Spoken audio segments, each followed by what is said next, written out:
Ça dit que vous êtes dans l'émission Hey Mama, ça dit quoi, le podcast qui réunit une bande de meufs, maman d'humain ou pas, mais avec une chose en commun, la parentalité. Et le manque de temps, mais ça c'est une autre histoire. Parce qu'au fond, s'il y a bien un truc qui nous relie tous, c'est ça, on est tous le parent de quelqu'un.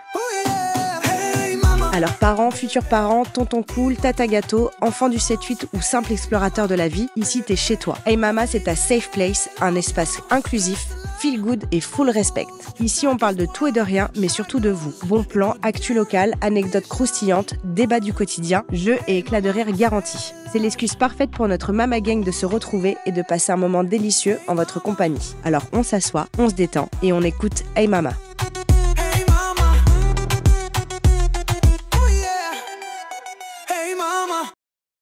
Et bienvenue dans ce nouveau numéro d'Hey Mama, ça dit quoi, numéro d'octobre spécial mercredi Adams. Et oui, on a sorti les citrouilles, l'étoile d'araignée, la décoration avec cette période des vacances de la Toussaint et cette fête d'Halloween. Donc pour notre émission d'aujourd'hui, ambiance dark, mystique, féminine, mais aussi pleine d'humour, parce que c'est nous, on est comme ça, on est les vraies dames du mercredi, celles qui savent faire peur, mais surtout prendre soin.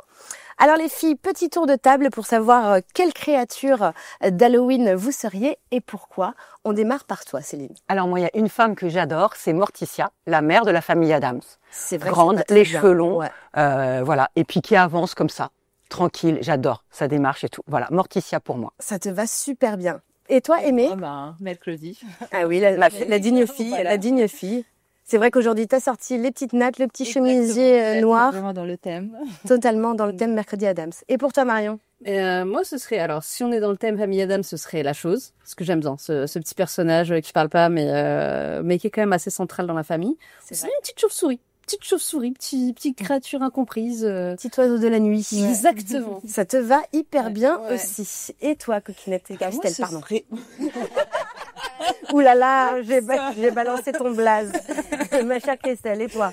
Et ce serait Dracula. Okay. Pour pouvoir aller mordre le cou de mes proies toutes les nuits. Ah waouh, qui est buveuse de sang autour de la table. Bah moi je serais plutôt sorcière en vrai, qui fait un petit peu ses potions. Moi j'adore voilà les petites recettes maison, faire mes crèmes moi-même, mais une sorcière bienveillante évidemment, enfin qui ouvre ses grimoires, ça c'est un peu ma passion. Bon, les filles, aujourd'hui, on a un invité. Les mamas accueillent un papa, ou plutôt un Hey Papy. Alain Degois, dit Papy. Alors, c'est une figure, un pilier, un monument de l'improvisation théâtrale. Grand maître incontesté de l'impro dans les Yvelines et bien au-delà. Il a vu passer des générations d'artistes. Il en a lancé des dizaines, voire des centaines.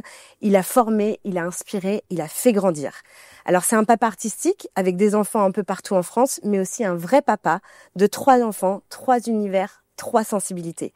Et cette année, il devient papa de toute une nouvelle promo, celle de la Star Academy 2025, où il rejoint le château comme professeur de théâtre. Alors aujourd'hui, on est plus qu'heureuse, on est honoré de recevoir notre premier Hey Papy, notre invité du jour, Alain Degois. Bravo. Merci. Bienvenue Papy sur le plateau d'Hey Mama. Comme je t'ai dit, on est ravis de te recevoir et on a quelques petites questions pour te cuisiner, mais tranquillement, toujours avec bienveillance. Assez doux, tout à fait. Voilà, on est très douce. On est très douce. Alors Papy, tu as accompagné des dizaines et des dizaines d'artistes. Je ne sais pas si tu tiens un petit registre pour non, savoir. Non, j'ai pas osé encore faire ça. Mais effectivement, je crois que ça peut se compter en dizaines. Ouais, il me semble. Ouais. Est-ce que tu saurais dire à peu près à la volée une fourchette, on va dire, des artistes que tu as accompagnés de l'amateurisme au professionnalisme? Alors, c'est intéressant parce que c'est ce qu'on parle de l'accompagnement. C'est pas forcément que la mise en scène. C'est effectivement d'avoir créé une compagnie qui a permis à certains de se découvrir, qu'ils avaient et de leur dire vas-y, écris ou vas-y, va sur scène. J'ai pas forcément été l'accompagnateur, le metteur en scène de tous les spectacles, mais oui, il peut y avoir quelques dizaines de personnes qui ont été dans cette dans ce mouvement-là, et certains là tout de suite comme ça, il me vient Arnaud de sa mère qui vient dans mon bureau, qui me dit écoute papy, le seul endroit où j'ai l'impression d'exister vraiment c'est sur scène. Il faisait un autre boulot et je lui dis viens, on va faire ce qu'on peut Ouais. pour que tu puisses être sur scène et voilà, il y a vraiment cette histoire d'accompagnement qui est important dans ma trajectoire aussi de la transmission, mais de l'accompagnement. En plus, ça arrivait un petit peu tard pour Arnaud dans sa carrière, non? Non, parce que il devait avoir 25 ballets ou un truc comme ça. Ah oui. Mais qui venaient tous de l'impro, il y avait du spectacle, il y avait ça, puis moi j'étais toujours en train de monter des projets où j'avais besoin de quelqu'un, donc j'avais quand même il avait fait des pièces de théâtre avec moi amateur, semi-pro, et puis d'un seul coup, effectivement, ce goût de la scène, ce goût d'être sur scène, d'être sur un plateau, de se donner à voir, de chercher ce qu'on a à dire et d'exister. C'est tellement un espace où on existe tellement plus fort, tellement plus densément, et que les états, les émotions, de s'amuser avec ça, et surtout, je crois, moi, en l'espace de création. L'acte créatif, c'est profondément humain. Et donc, quand tu partages ça avec d'autres sur un plateau et d'être dans la création, quelle qu'elle soit d'ailleurs, mais l'acte de créer, j'ai jamais vu de fourmis qui disent ce soir Fourmilière 4, je fais un super show, viens me voir. Non, les fourmis elles bossent, elles dorment et puis elles meurent, mais voilà, et elles niquent même pas les pauvres fourmis, il y a que la reine. Ouais, il y a que la reine. Hein, il y a que la reine avec les bourdons. Que la reine, voilà. Les autres elles bossent. Donc l'apanage de l'être humain, c'est de créer, d'avoir un imaginaire à développer, et donc j'ai la chance d'avoir rencontré plein de gens qui sont porteurs d'avoir cette envie à un moment donné de se dire, de se raconter, de se donner à voir. Et moi, j'adore accompagner ce moment-là et le moment de la création, de partager la création avec les artistes. C'est vraiment quelque chose de profondément fort, je trouve. Et il se trouve que oui, je me sens pas trop mal à cet endroit-là. Et oui. Et tu te définis souvent, je t'entends souvent dire que tu es une sage-femme Absolument. artistique. Et comment tu pourrais le définir? C'est déjà très beau. Et puis tu féminises aussi ton rôle.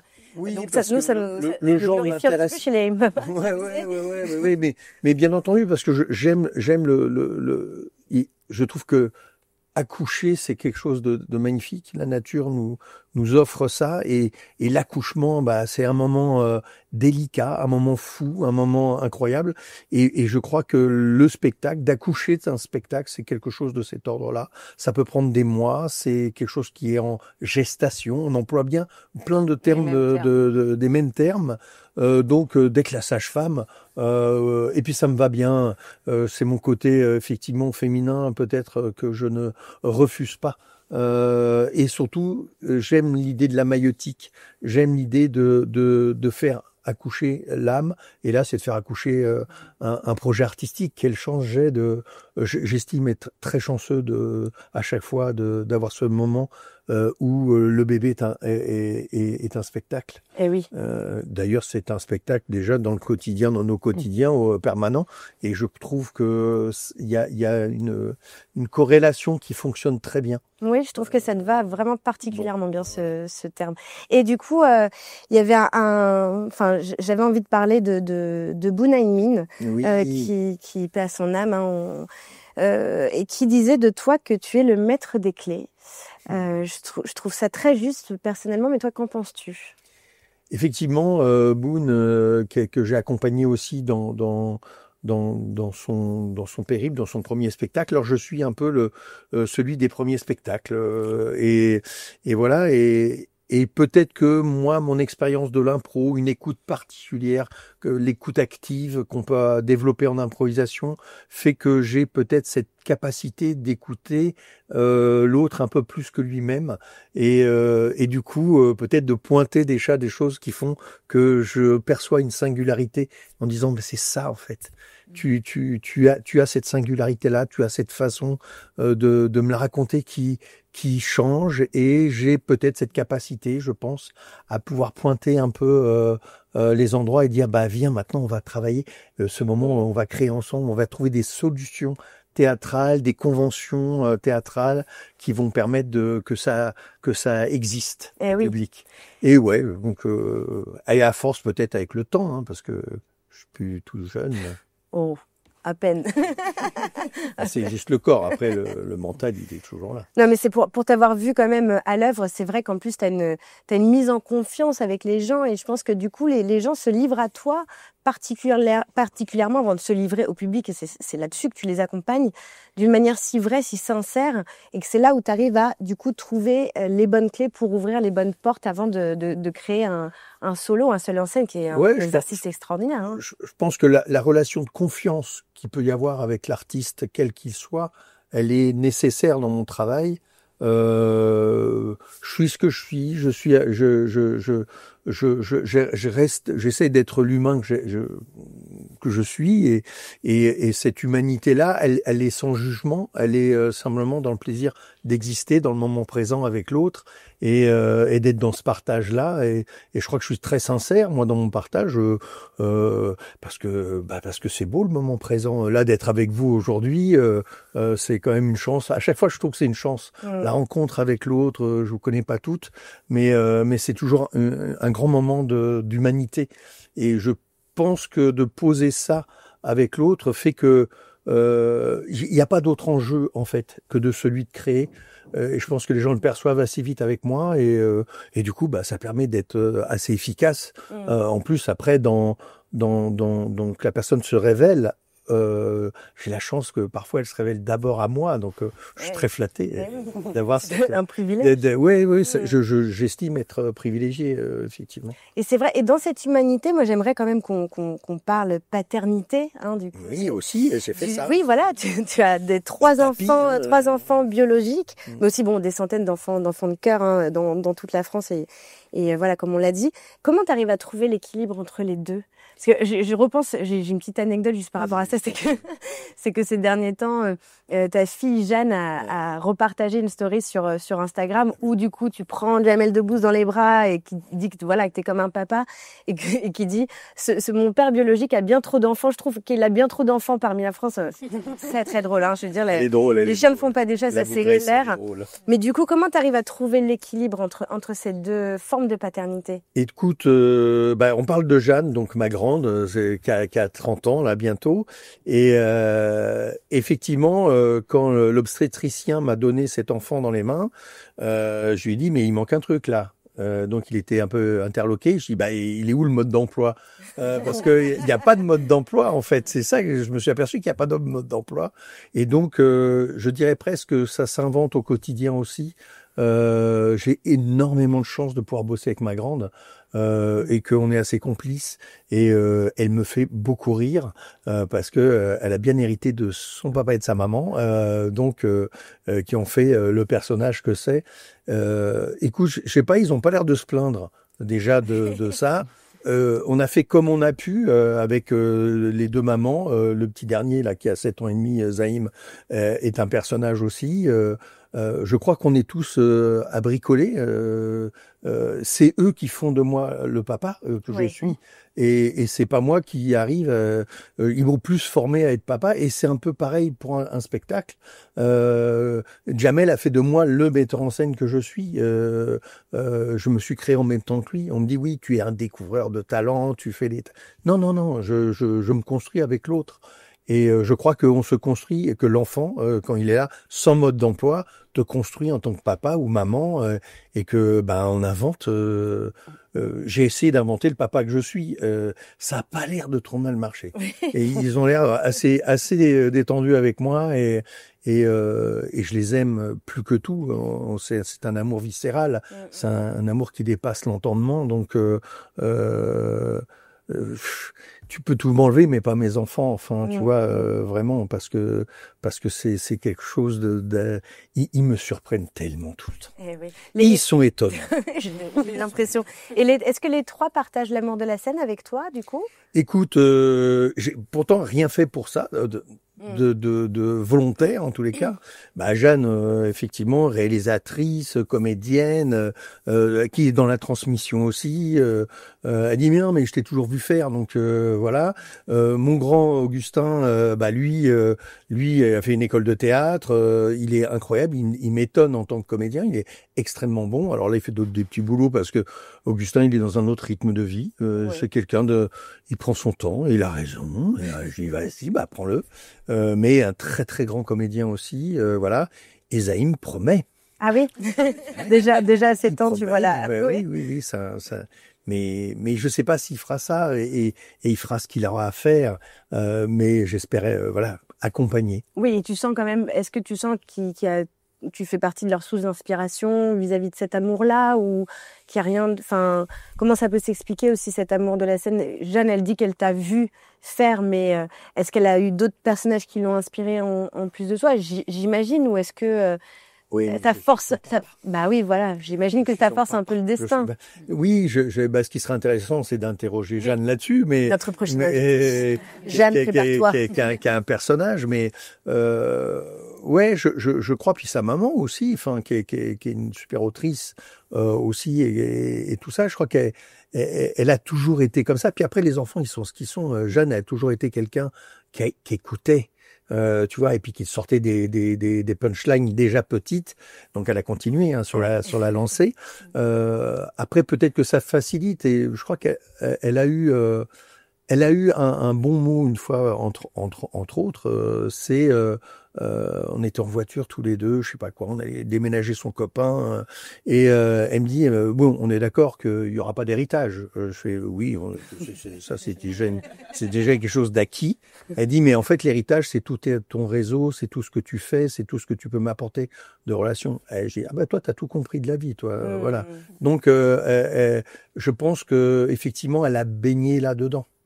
Elle a baigné dans ça, et puis elle a sa personnalité à elle qui a pu s'épanouir à ce moment-là. Donc le problème, c'est que tu ne peux être que fier de tes enfants, et je suis tellement fier d'eux, de ce qu'ils sont, des humains, et l'humanité qu'ils ont aussi envers les autres.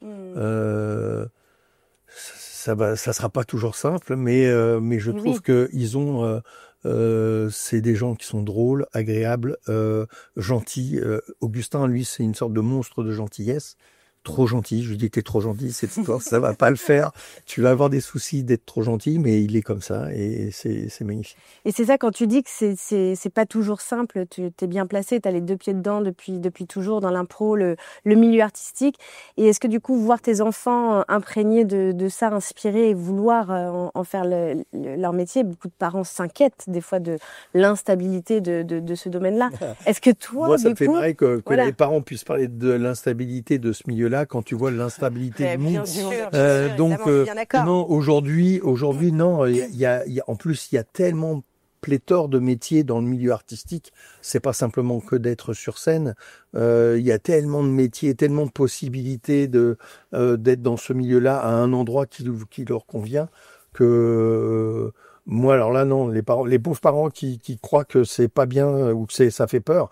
Moi, ça me ferait plutôt peur que d'être ingénieur dans une boîte que tu sais pas combien de temps ça va durer, que tu vas te faire jeter ou être exploité. Oui. Moi, mes enfants sont libres. Oui. Et on en parlait encore tout à l'heure avec Jeanne, parce que tu vois, on est en train de parler parce que comme c'est ce moment-là d'exposition de ma part, je lui ai dit moi Insta, je suis pas très bon, donc c'est elle qui gère mon truc, Insta et tout ça, et voilà, et donc et on parlait de ça.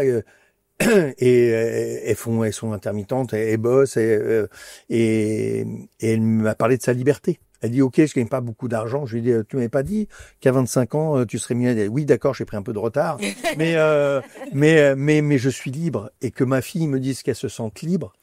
C'est pas franchement là, moi ça me va. Mais bien sûr. En fait, c'est beaucoup plus sécurisant, et donc libre avec sa passion. Pour des parents, n'ayez pas peur de faisons des enfants libres, et que leur choix, s'il est profond et il est sincère avec eux-mêmes, il sera juste, quel que soit le milieu artistique, pourquoi pas. Tellement beau. les vérités. Et Papy, justement, donc tu parlais de cette actualité, donc de la suite un peu, donc tu rejoins la grande aventure de la Star Academy. Bon, qu'est-ce que ça représente pour toi, cette nouvelle aventure? Écoute, c'est vrai que il y a des choix irrationnels dans la vie et je suis j'ai du mal à dire non déjà de base à n'importe qui et le fait d'avoir cette posture d'accepter des fois des trucs où on se dit peut-être que non, mais c'est trop tard, t'es parti dans le truc, ça m'a amené là. Ça m'a amené à cet endroit-là. Le fait un jour qu'une prof d'espagnol m'oblige à faire du théâtre, alors que j'étais mort de trouille et que j'étais là en disant non, ça va pas être possible. J'ai dit oui à ça, et puis je l'ai fait. Ça m'a amené où je suis aujourd'hui. Donc il faut pas avoir peur des fois enfin si, on peut avoir peur de dire oui. Ça fout les jetons. Et là, ça fait partie de ces choix irrationnels où tu te dis mais qu'est-ce que tu vas te mettre en danger devant des caméras alors que là, t'as fait ton truc, t'es reconnu dans le milieu, t'es tout ça. Et il y a quand même une prise de risque quand même parce que effectivement, tu vas être exposé. Alors que moi, quand j'avais fait le boulot de création entre quatre murs avec l'artiste et qu'on s'était bien marré, après c'est pas moi qui allais sur scène, c'était lui qui prenait tous les dangers. Et là, je sais pas, je vais aller sur scène aussi et de mettre et un beau défi. Alors du coup, c'est excitant traqueux. Je suis excité traqueux. C'est un truc bizarre.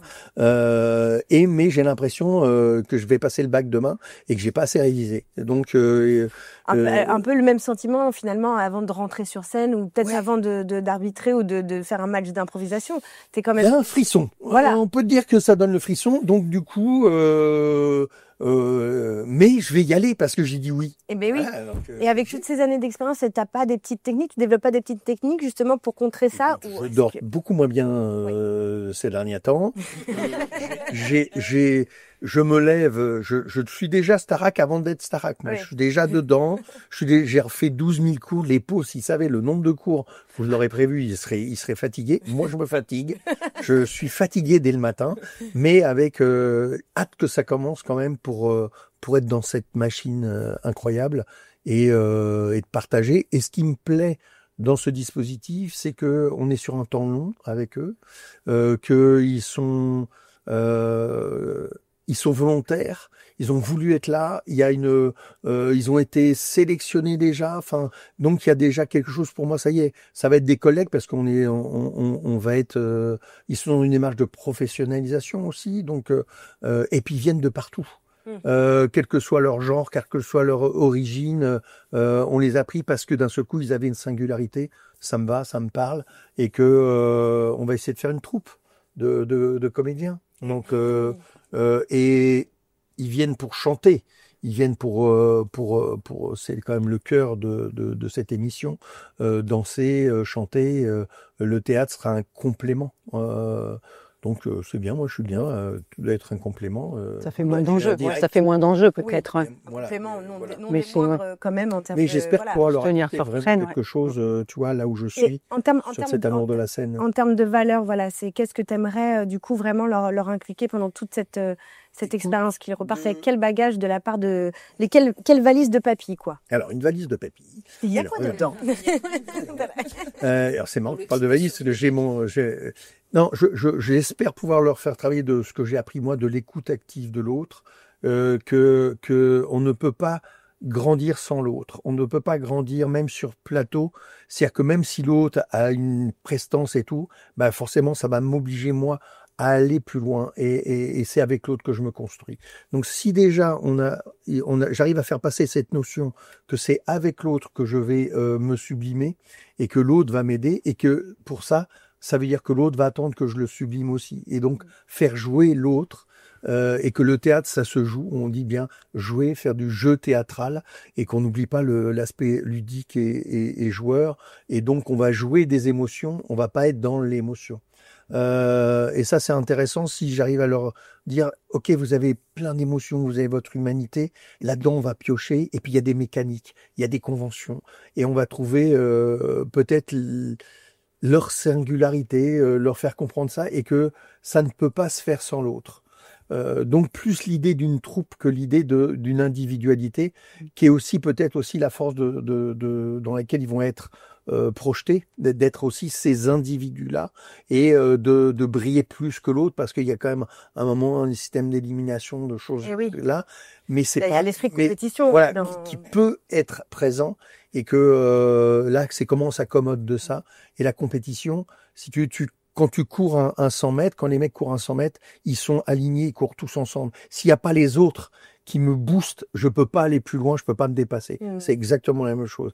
L'intérêt de ça, c'est que l'autre va me booster.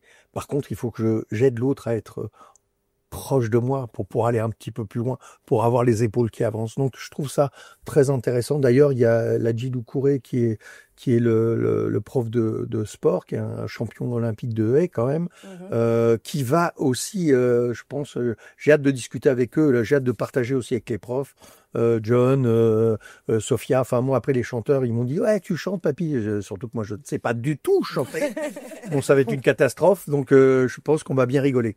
Je pense que je serai la main aussi. On a très hâte en tout cas de te découvrir dans cette aventure et de suivre, moi pour le coup pour la première fois la Star Academy, mais on a vraiment très hâte. J'aimerais qu'on finisse cette interview avec on adore le bavardage. Est-ce que tu aurais une anecdote de scène ou d'impro qui à nous partager, qui te donnera toujours le sourire? Ah, qui me donnera toujours le sourire.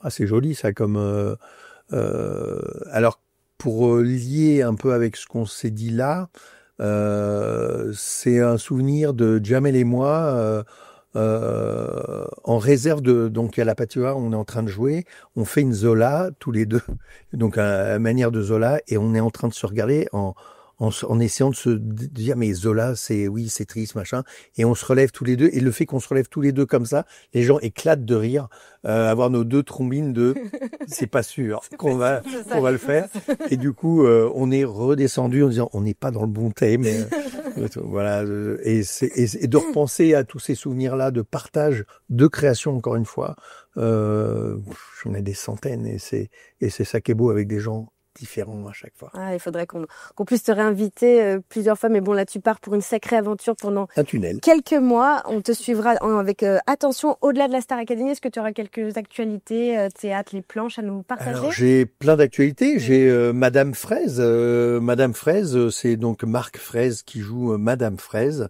J'ai Michael qui joue en ce moment à la Nouvelle Scène à Paris. Il y a Stéphanie Pavier qui elle un spectacle sur l'audace qui se joue à la Divine Comédie. J'ai Michael Delis qui fait tout un travail sur la sexualité et tout, et qui se joue à la Scala.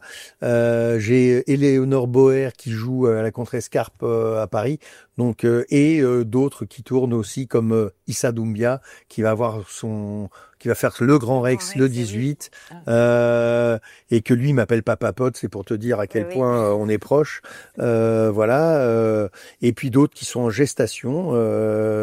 Donc j'ai au moins 4-5 autres spectacles en gestation en ce moment en plus. Voilà, donc en plus de suivre sur le petit écran, on ira aussi regarder tous ces spectacles à venir signés Papy par la mise en scène. Merci Papy d'être venu, de nous avoir consacré du temps, vraiment ça fait plaisir. Et vu qu'on parlait de parcours unique et d'enfants incroyables, justement, Aimé va nous emmener dans le monde des écoles pas comme les autres. Jingle. Hey mama, ça dit quoi? Ça dit que je suis Aimée, psychomotricienne depuis 18 ans, conseillère en santé sexuelle et sexologue en formation. J'accompagne les familles, les enfants, les ados, les adultes et les personnes âgées, tout type de difficultés et ou d'handicap pour être mieux dans leur corps, leur tête et leur cœur. Je suis passionnée de mouvement, d'aventure et de nature. Bonjour. Bonjour Aimée. Donc voilà, pour laisser dans le thème de Mercredi Adams, donc j'avais envie de parler de Mercredi Adams à l'école et si la Tipeee n'était pas le problème comme mercredi. Donc je crois qu'on vit dans une époque un peu fascinante aujourd'hui parce que dans mon cabinet, j'accueille de plus en plus une génération de petits Mercredi Adams. Vous allez me demander comment. Donc vous savez, cette héroïne à la fois brillante, étrange, ironique et dérangeante, celle qui refuse de sourire pour tout le monde, celle qui s'intègre jamais vraiment mais qui voient le monde avec lucidité désarmante. Eh bien, ces mercredis Adams, ils sont très nombreux aujourd'hui. Ils débarquent chez nous, les psychomotriciens, les orthophonistes, les psychologues, avec des parents inquiets et des cahiers pleins de remarques. Les parents me disent souvent, il ne tient pas en place, il rêve tout le temps, il s'agite, il se déconcentre. Et derrière cette phrase terrible, qu'est-ce qu'il a vraiment? On voudrait savoir qu'est-ce qu'il a. Et c'est là que je ressens ce combat et ce paradoxe de notre époque. On est dans une société qui a du mal avec la différence, et cela commence dans cette mini-société qu'est la classe. Donc alors oui, certains de ces enfants présentent des vraies difficultés, des troubles neurodéveloppementaux, c'est difficile à prononcer, de l'attention, du tonus, du geste. Et notre rôle à nous, les psychomotriciens ou d'autres thérapeutes, c'est essentiel pour eux. Mais il y a les autres, ceux qui n'ont pas de troubles, ceux qui ont simplement un rythme différent, une curiosité foisonnante, une intelligence corporelle ou créative. Ceux qu'on finit pourtant par pathologiser, simplement parce qu'ils ne rentrent pas dans les cases d'un système figé. Soyons honnêtes, le système scolaire, il date quand même d'une époque où on écrivait encore avec une plume d'oie. Une époque où il fallait former des enfants à être dociles, assis, concentrés et surtout silencieux. Mais aujourd'hui, on vit dans un monde qui bouge, un monde où en 2 secondes, on peut tout savoir, on peut tout voir, on peut tout apprendre. On a littéralement toutes les informations du monde dans notre poche. Et pourtant, on continue à évaluer les enfants sur leur capacité à réciter une leçon. Comme si c'était la vraie mesure de l'intelligence. Ce qu'on oublie, c'est que le corps apprend avant la tête. En psychomotricité, je le prêche tous les jours et je le vois depuis 18 ans. Un enfant, avant d'écrire, il a besoin de marcher, de grimper, de tomber, de manipuler, de danser, de jouer, de courir. C'est en bougeant qu'il intègre les repères, les postures, la confiance et le rythme. C'est en explorant son corps qu'il apprend à habiter sa pensée. Mais dans nos classes, on leur demande de rester assis 6 heures par jour. Même moi, adulte, je ne tiendrai pas sans m'étirer, sans bouger un peu, sans mon petit café ou mon téléphone. C'est pour cela que je suis un peu une mercredi Adams, donc je les comprends bien. Et c'est là qu'on se trompe. Ces enfants qui gigotent, qui parlent, qui regardent ailleurs, souvent ce ne sont pas d'enfants à problème.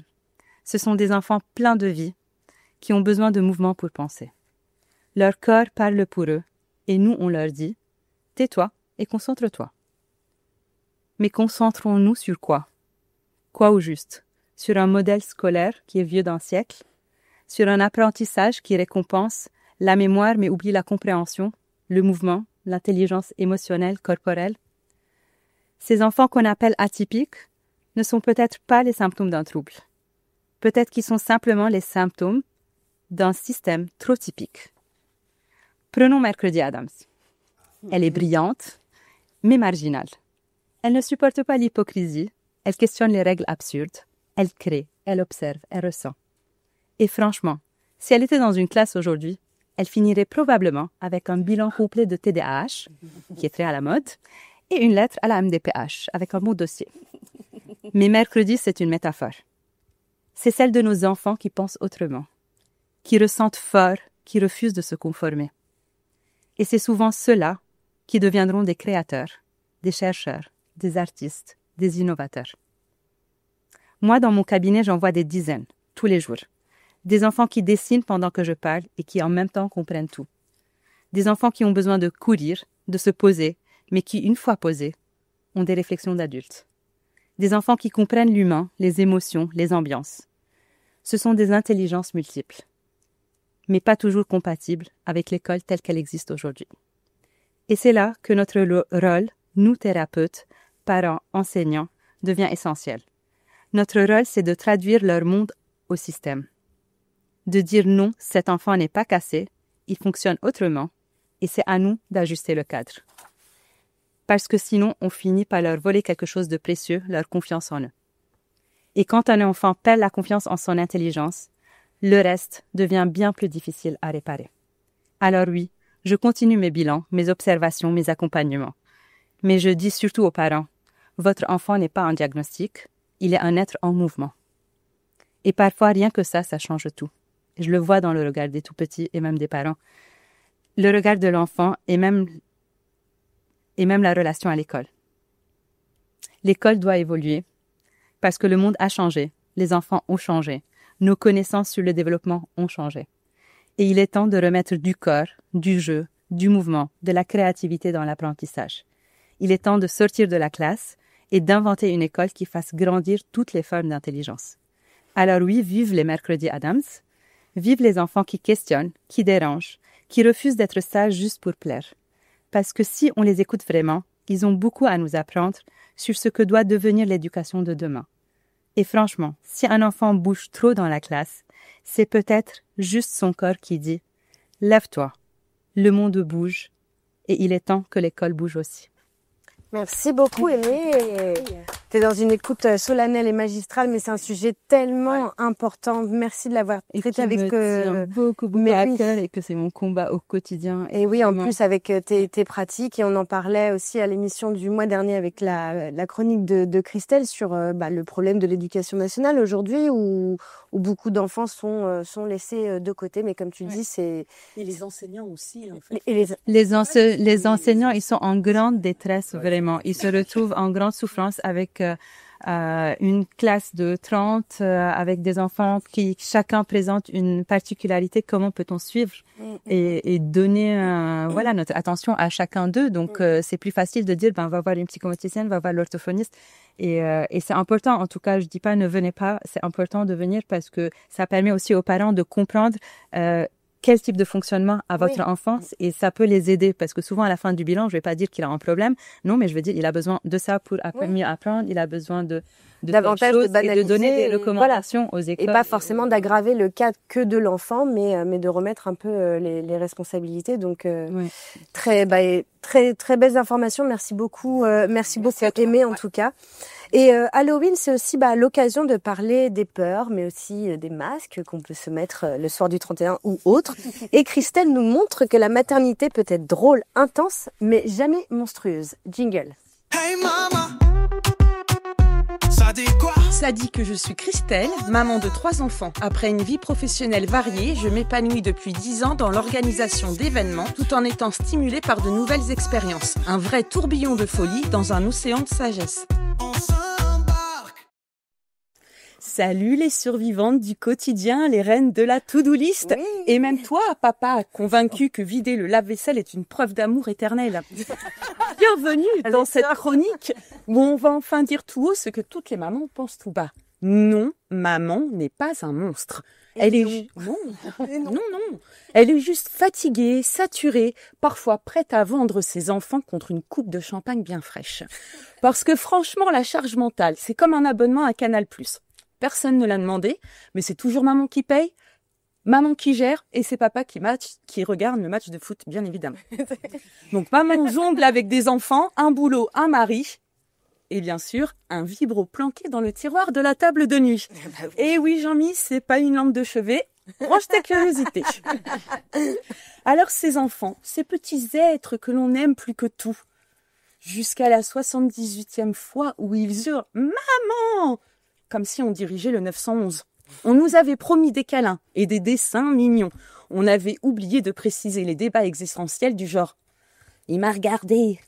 Non, c'est lui qui m'a regardé en premier. Non, c'est moi. » Bah bien, c'est ça, chérie, c'est le principe de la vue, en fait. Les mamans ont donc un master en négociation internationale maintenant, et même si on s'enferme dans les toilettes pour respirer 2 minutes, ils passent leurs petits doigts sous la porte, ambiance film d'horreur. Mais attention, si maman crie, elle devient la méchante. Si papa crie, lui, il pose les limites. Spoiler alerte, maman ne crie pas, elle exprime juste sa frustration avec intensité. Et ce mari, ce partenaire de vie, ce compagnon, cet ex aussi d'ailleurs, adorable, hein. Mais si on gagnait 1 euro à chaque fois qu'il dit « mais fallait demander », on s'achèterait directement une villa avec nounou et jacuzzi. C'est clair. Pour vous dire qu'on serait nickel. Non, Jean-Mi. Désolé, c'est Jean-Mi. Désolé pour tous les Jean-Mi du monde, mais non, Jean-Mi, fallait pas demander. Fallait juste penser. Descendre la poubelle, ça ne fait pas de toi un héros, ça fait juste une poubelle vide. Et quand monsieur met la table, il attend sa médaille. T'as vu, chérie, j'ai pensé aux fourchettes. Bravo encore, Jean-Mi, le féminisme avance à petits pas. Et puis, il y a le boulot, le deuxième round du marathon. À 9h, tu mènes une réunion comme une bosse. À 19h, tu négocies pour que ton enfant mange un brocoli. On appelle ça la double journée. Moi, j'appelle ça plutôt un triathlon sous caféine ou sous théine en fonction de vos préférences. Et gare à toi si tu oublies la réunion de 14h parce que tu étais occupé à commander les photos de classe. Le chaos total. Et même la nuit, ton cerveau ne dort pas. Les goûters, les body type 4, le vaccin, la réunion parents-prof, la charge mentale, c'est un logiciel qui tourne H24 même quand tu rêves. Alors du coup, le sexe dans tout ça. Ah oui, vous n'attendiez que ça dans cette chronique. Préambule. Quelle introduction pour ça. Donc le sexe, souvent coincé entre acheter du papier toilette et remplir le frigo. Monsieur a des idées à 22h, mais toi t'as surtout envie de dormir. Disons que certains soirs, un câlin à deux, ça a le même effet qu'une réunion Teams surprise. T'as pas signé pour ça. Mais un petit moment pour toi, discret, rapide, sans charge mentale, ça c'est du vrai féminisme pratique. Pas besoin de maquillage, pas de « mais quand est-ce que t'es prête ?» Juste toi, ton imagination et le doux son d'une porte qui se ferme à clé. Vous savez, quand la maison dort, quand le silence est enfin total, ce moment où on se dit « et si je m'occupais de moi ?» Alors oui, parfois c'est juste un masque hydratant, mais parfois c'est un massage maison. Parce que oui, le plaisir solo, c'est la pause mentale avec bonus intégré. Pas de planning, pas de pression, juste du self-love. Et devinez quoi ? Désolée Céline, mais pour moi, ça détend bien plus qu'une séance de yoga. Et surtout, ça demande 0 rendez-vous sur Doctolib. Et ça, c'est un happy hour perso, le verre de champagne et le petit after solo. Juste toi, ton corps et la douce certitude que quelqu'un va être comblé. Toi, vous, moi. Et hop, maman retrouve le sourire. Alors, c'est ça où je veux en venir. C'est que stop à la culpabilité. Stop à l'idée qu'une maman doit tout gérer, tout sourire. Une maman détendue, c'est une maman qui gère le monde. Et si le soir, elle préfère une coupe de champagne à un câlin, eh bien qu'on lui serve ce champagne bien frais et qu'on l'applaudisse. Bordel. Parce que la vraie révolution, c'est ça. Dire stop à la charge mentale, oui à la coupe de champagne et vive les orgasmes en solo. Alors, sentez les filles et souvenez-vous, la liberté commence par une porte fermée à clé. Ouais, on adore. On adore l'idée. Moi, je suis une fervente défenseuse de la masturbation. Il faut le faire, c'est de l'amour propre en fait. Et à partir du moment où on se garde ces petits moments d'amour propre, on est beaucoup mieux pour aimer les autres. En vrai. C'est ça. Et c'est pas parce qu'on pense à notre plaisir personnel, quel que soit le sujet d'ailleurs, que maman est un monstre. Ah mais voilà. Ça c'est clair. On est bien compatible avec une séance de yoga. On peut tout cumuler. On peut cumuler tous les petits bonheurs. Mais voilà. Je suis plus sujette à certaines positions que c'est du yoga. Bientôt les cours de Dogaiser. Tu veux le yoga. Nouveau concept. Marion adore. Mon studio. Ah bah voilà. Il y a peut-être un concept. Il y a les vitres fumées, donc c'est nickel. C'est occulté. Il y a peut-être des femmes à qui il faudrait apprendre à découvrir le plaisir. Alors déjà, oui. Du coup, j'en reçois beaucoup dans l'italienne en tant que sexologue. Déjà, rien quand tu prononces le mot, déjà, moi, quand je leur parle en pilates d'anus ou de plancher pelvien et tout, déjà, tu les vois changer de couleur. Ah oui. Je dis, attendez, c'est de l'anatomie, hein. Ah oui. Non, donc, ou quand je leur dis, est-ce que vous savez que pour serrer vraiment votre plancher pelvien, il y a plein de choses à faire. Par exemple, pendant l'acte sexuel, vous allez voir si votre plancher pelvien est là, tu les vois se décomposer. Oui. Et là, tu peux nier, et ça varie ça existe dans toutes les classes sociales, dans tous les âges et tout, hein. Mais rien que le mot masturbation, quand tu étudies l'étymologie de ce mot, il est complètement faussé, parce que c'est la main sale, ça veut dire. C'est quand même, on part sur quelque chose d'hyper négatif, alors que notre corps est complètement étudié pour ça. Quand vous laissez lâcher les bras, il tombe à quel niveau? Où il faut. Je vous laisse deviner en 1000. Sauf si t'es un gibon. Mais en général, c'est assez bien étudié et ça tombe pile poil. Donc voilà, le bonheur à portée de main gratuitement, qu'on s'en donne gaiement. Voilà, je veux dire. Merci Christelle pour cette chronique. Et puis du coup Céline, elle est pas fan de citrouille ni de déguisement, hein, mais elle nous livre sa vision avec humour et sincérité quand même d'Halloween. Jingle. Hey mama, ça dit quoi? Ça dit que je suis Céline, une femme de plus de 50 ans, coach de pilates et de yoga, mère d'un ado, mais aussi grand-mère de 2 perles, et surtout femme passionnée par nous, mesdames, et notre capacité à vivre au mieux cette aventure incroyable qu'est la ménopause, dans la bonne humeur et le partage. Eh ben salut les filles, en effet, voilà, nous sommes au mois d'octobre, le mois qu'attendent beaucoup de gamins, avant décembre bien sûr, mais ça c'est parce que c'est Noël et tous les cadeaux, car c'est le mois d'Halloween. Alors Halo quoi? Pour moi, oui, c'est gagné. Non, on est bien d'accord, hein. Mais alors je gagne quoi? Je vais gagner quoi? Je vais gagner le droit d'aller chez le dentiste, tellement ils auront mangé des bonbons. Je vais gagner le droit à une attaque cardiaque parce que moi, je déteste les blagues d'un goût douteux, je déteste les costumes encore plus douteux. Je vais gagner aussi quoi? Le droit d'alléger mon porte-monnaie parce que si j'écoute tout le monde, il faudra acheter des décos de toile d'araignée, des bombes de peinture, des grosses citrouilles à creuser, d'ailleurs c'est vraiment du gâchis en plus, ou encore plein de bonbons de costumes. Halloween, vous avez compris, moi je n'aime pas. Pourquoi? Alors d'abord, on va faire une petite minute culture. Qu'est-ce qu'est cette fête d'Halloween? Alors le terme Halloween, c'est une contraction de l'expression anglaise qui veut dire la veille de tous les saints. Donc si on se replace vraiment dans cette fête qui est célébrée le 31 octobre, c'est une fête d'origine celtique, la fête de Sémin, qui a été célébrée il y a environ 2500 ans. Parce que chez nous, c'est un peu plus récent. Et cette fête, en fait, marquait la fin de l'année celtique et le début de l'hiver. Là, une période où les nuits s'allongent et où on croyait que les esprits des morts pouvaient revenir sur Terre. C'est pour ça qu'à ce moment-là, les Celtes allumaient des feux et portaient des costumes pour éloigner les esprits malins. Aujourd'hui, dans les traditions d'Halloween, on a la sculpture de citrouille. Et d'ailleurs, il faut savoir qu'à l'origine, ce n'étaient pas des citrouilles que les Celtes creusaient, mais des navets. Donc amusez-vous quand vous voyez la taille des navets à vouloir creuser les choses. Donc les Américains, ils sont assez pragmatiques. Ils ont dit non, on va préférer les citrouilles qui en plus se trouvent beaucoup plus facilement en automne. Alors Halloween est célébré avec des costumes, des décorations et la pratique du tac-tac-tac, trick-or-trick, des bonbons ou un sort où les enfants se déguisent et viennent frapper à la porte pour demander des friandises. Donc en résumé, Halloween, c'est une fête riche en histoire et en tradition qui a évolué au fil des siècles pour devenir une célébration populaire dans de nombreux pays, notamment aux États-Unis. Elle symbolise à la fois le respect des ancêtres et une occasion de s'amuser et de se déguiser. Alors me direz-vous, pourquoi tu n'aimes pas ? Alors, comme beaucoup de fêtes, ce qui me gêne, c'est ce qu'on en a fait maintenant. Et vraiment avec tout le côté marketing. Une fête pour célébrer les morts, ok, mais pas les bonbons, avec les gosses qui crient, qui sonnent à la porte toute la soirée et qui t'engueulent quand t'as pas de bonbons. Parce que ça, t'es la voisine indigne. Ok, pour une éventuelle déco un peu chic, mais ça c'est le boulot de Christelle, avec des petites citrouilles, des jolies feuilles d'automne, mais pas les toiles d'araignée pourries qui envahissent tes maisons et qui nécessiteront des heures de ménage. Et on n'a pas que ça à faire. Ou alors on demandera à nos maris, à Jean-Mi, qui va sûrement bien faire. Ce que je n'aime pas du coup, ce que je n'aime pas, mais ça c'est pour toutes les fêtes, vous l'aurez compris, c'est le côté marketing où on nous donne vraiment l'impression de devoir fêter ça obligatoirement, sinon on risque de passer pour une vieille aigrie. Alors moi, vieille, je veux bien, tout est relatif, mais aigrie, vous me connaissez. Ça, c'est vraiment pas moi. Parce que, en fait, en toute honnêteté, il y a beaucoup de choses que j'aime en cette fin du mois d'octobre. D'abord, moi, j'adore les feuilles d'automne. J'adore me promener dans la forêt avec mon chien, voir ces couleurs incroyables. Ah oui, c'est doux, c'est relaxant, vraiment, comme beaucoup d'autres choses. Mais là, voilà, on est dehors et on partage ces belles couleurs. Et j'aime aussi beaucoup les plats d'automne. Moi, les potirons, les courges, je les fabrique, j'en fais des soupes, j'en fais des crumbles salés, ça c'est une tuerie, j'en fais des gratins.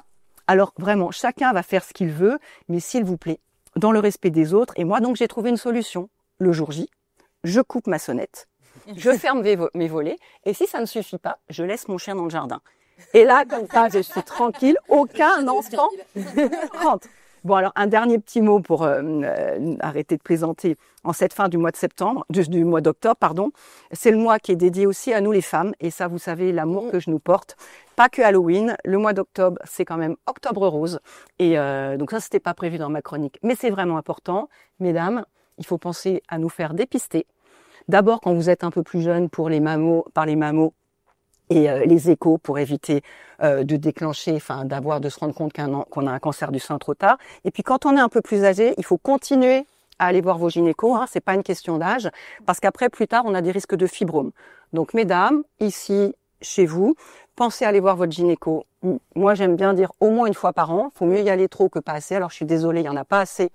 En ce moment c'est un peu difficile, mais on compte sur les jeunes médecins et puis il y en a quand même. Il faut juste chercher un peu parce que vraiment, même ménopausée, et ça vous connaissez mon cheval de bataille, on se doit d'être suivi.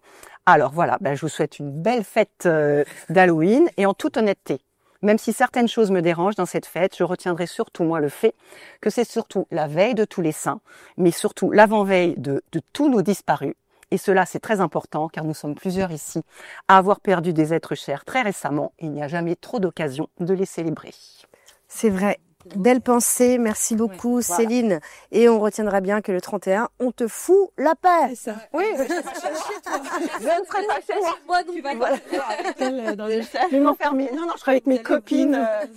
À boire des coups quelque part, mais bien sûr. L'occasion aussi peut-être pour vous, pour certains, de faire la fête. En tout cas, on vous a concocté un petit agenda pour cette période du 22 octobre jusqu'au 26 novembre. Donc jusqu'au 31 octobre, il y a la fête de la citrouille à la ferme de Galie. Voilà, l'occasion pour les petits, mais aussi pour les grands, de participer à des grandes cueillettes, mais aussi des ateliers lanternes, de creuser des citrouilles. Le 31 octobre, on aura un ciné-frisson au cinéma Omar Sy, l'ancien grenier à sel à Trappes, avec le film d'horreur Conjuring. Voilà, pour tous ceux qui veulent allier popcorn et frisson. Le 8 novembre, on aura un concert de reggae au CLC. Back to Roots Band avec Minano, Krell, D'Antoni à 18h30. L'entrée est libre et du reggae au Ménistani. Vous ne pouvez pas savoir à quel point ça me régale.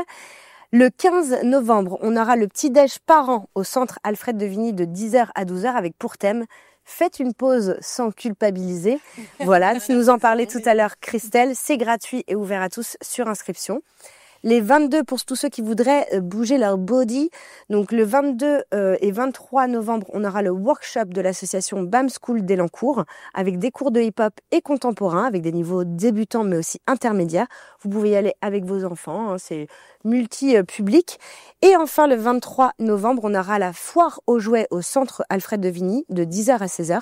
Là, ça sera l'idéal pour acheter sans se ruiner et sans engraisser Amazon pour Noël. Voilà, chers amis, notre spécial Mercredi Adam touche à sa fin. Un peu sombre, un peu drôle, mais toujours et surtout très bienveillante. Alors, la prochaine émission, on ne sait pas, voilà. Mais on vous prépare quelque chose de frais, d'inattendu, des anecdotes, des bons plans comme à notre habitude et peut-être un ou une invitée exceptionnelle. J'y travaille dans tous les cas. Quoi qu'il arrive, on reviendra avec énergie et bonne humeur pour vous faire rire, vous faire réfléchir et profiter de chaque instant. D'ici là, amusez-vous bien, improvisez, profitez et restez Hey Mama. Hey Mama. Hey Mama, c'est fini pour aujourd'hui. Mais on se retrouve très vite pour une nouvelle dose de papotage, de fun et de discussions qui font du bien. On espère que vous avez kiffé ce moment autant que nous. On remet ça très vite. En attendant, retrouvez-nous sur tv78.com. Prenez soin de vous, partagez l'amour, les bons plans et les good vibes.